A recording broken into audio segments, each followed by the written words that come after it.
Price Lord. வார்த்தையின்படி தான் வாழ்க்கை. எபேசியர் 2:4.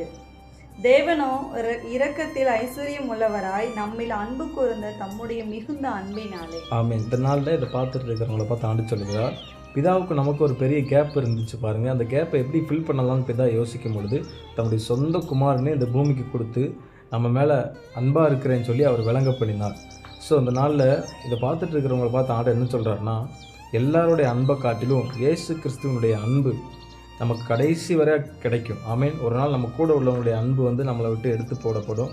தாய் தகப்பனுடைய அன்பும் ஒரு நாள் மாறி போகும். கூட பிறந்த சகோதரனுடைய அன்பு, நம்ம அதிகமாக நேசித்த ஒரு உறவினோட அன்பு, சொந்த பந்தங்களுடைய அன்பு மாறி போகும் பாருங்கள். ஆனால் இயேசு கிறிஸ்துவனுடைய அன்பு மட்டும் கடைசி வரையாக ஒரு மனுஷனுடைய வாழ்க்கையில் அது மாறவே செய்யாத ஸ்ட்ராங்கான ஒரு அன்பாக இருக்குது. அதனால தான் கொரிந்தியரில் சொல்லப்பட்டிருக்குது, அன்பே பெரியது அப்படி சொல்லி.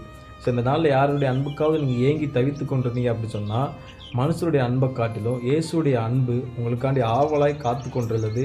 அதற்குள்ளே வாங்க. இயேசு கிறிஸ்துவானவர் உங்களை அற்புதமாக வழி நடத்துவார். அவருடைய அன்பு, இரக்கம், ஐஸ்வர்யம் உங்களை என்றைக்கும் வழி நடத்தும். Amen. God bless you. Amen.